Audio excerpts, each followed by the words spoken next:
Kalbayog na ano na.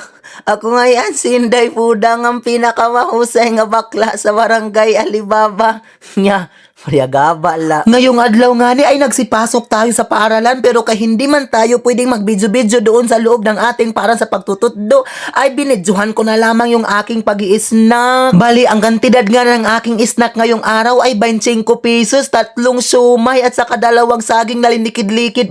Palidong-lidong na saging yun, hindi ko alam ang tawag dyan. Sa katotohanan nga ni sa kada adlaw yung budget sa aking snack ay 20 pesos lang o mga 25 pesos kay hindi naman ako pwede magsubra-subra sa 25 kay ako rin ang mahihirapan pagdating na mga ilang araw. Kahit nga ni may trabaho tayo ay kailangan talaga nating mag-budget kay kung magpalausa lang tayo sa paggastos-gastos kay kita maghihapon mag-igit-igit.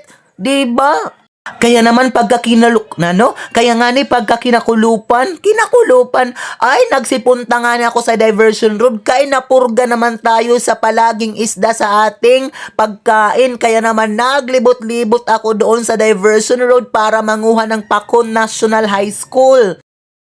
Aking utrona hindi ibig sabihin na nagtuturo ako, nagguro ako na marami na akong pera para may pambili sa kahit anumang gusto kong ulam. Hindi, nagkakamali kayo. Dahil ang katotohanan nga ni sa ating bansang Pilipinas, kung meron kang magandang-gandang trabaho, ay siguradong marami din yung responsibilidad mo sa buhay. Kaya naman, hindi nang kumakasya yung ating sweldo. Mabuti na lamang nga ni ay nandyan palagi yung diversion road, particularly, yung mga pagod dyan na palaging tumutubo at palaging available sa akin, hindi katulad sa mga bugoy dyan.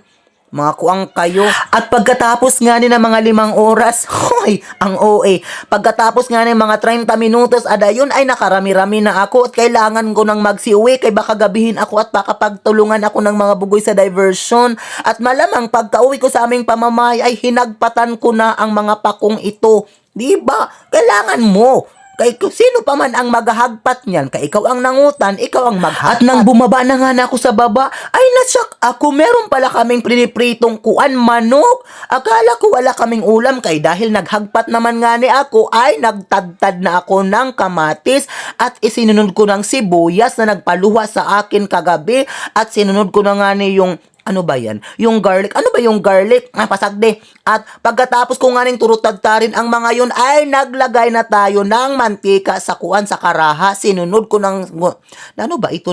At sibuyas na nga ni. At pagkatapos manulaw ka. Sinunod ko na or hinaak. Sinunod ko na nga ni pagbutang yung pako na aking hinagpat. Malamang ukay-ukayin natin para medyo malata-lata na siya. At dinagdag natin yung magic sarap kahit pagkatapos ng tinikman ko, hindi siya masarap, nagreklamo si Mother Dear.